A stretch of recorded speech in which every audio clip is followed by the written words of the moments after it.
군산시가 의혹이 많았던 하수관거 사업에 대해 오늘 검찰에 고소했습니다.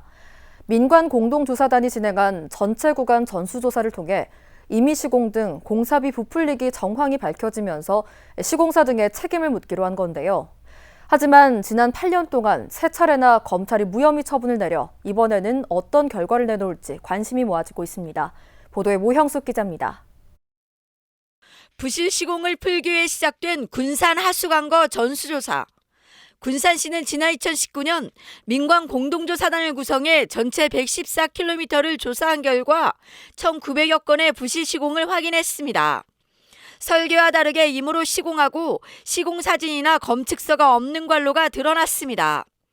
이런 방식으로 공사업체 등이 얻은 부당이득은 1차 조사에서 43억 원과 2차 조사에서 175억 원 등 218억 원이 넘습니다. 군산시는 이 같은 조사 결과를 근거로 시공업체에 대해 사기와 편취 혐의로 검찰에 고소했습니다. 하지만 지난 8년 동안 민원인이 3차례나 고발을 했지만 검찰은 시공업체의 주장을 그대로 받아들여 모두 무혐의 처분을 내렸습니다. 지난해에는 1차 조사에서 137건의 부실이 확인됐는데도 공사비 편취 혐의가 없다는 이유로 시공업체 등을 불기소했습니다. 조사단은 민원인이 고발을 하게 되면 시행사가 공사를 했다는 것을 증명하지 않고 검사들이 증명을 해야 하기 때문에 사실상 쉽지 않다고 말합니다. 이 상반된 주장을 검찰에서 현장 조사라든지 전문가 자문 의견을 들여서 어떤 처분을 내렸어야 되는데 사실 현장 조사도 제대로 이루어지지 않고 시공사들의 일방적인 주장만을 가지고 무혐의를 내렸었거든요. 현장 조사나 전문가 자문 등이 제대로 이루어지지 않다 보니 봐주기식 수사가 아니냐는 질타도 이어져 왔습니다.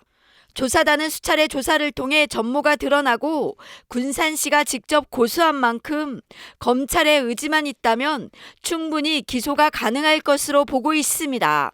검찰에서 기소를 하지 않고 사실 자기 내부에서 이것을 무혐의 처리를 했기 때문에 사실 이게 기소가 돼서 제대로 된 법적 공방이라든지 그리고 판결을 받아보지 못했거든요.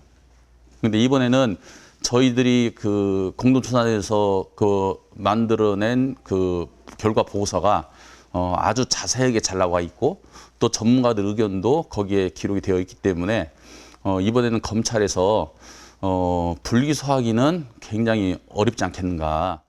또 공사 과정은 물론 사후 보수 과정에서 총체적 부실과 직무유기가 드러났다고 보고 공무원에 대해서도 민형사상 책임을 물어야 한다고 강조했습니다.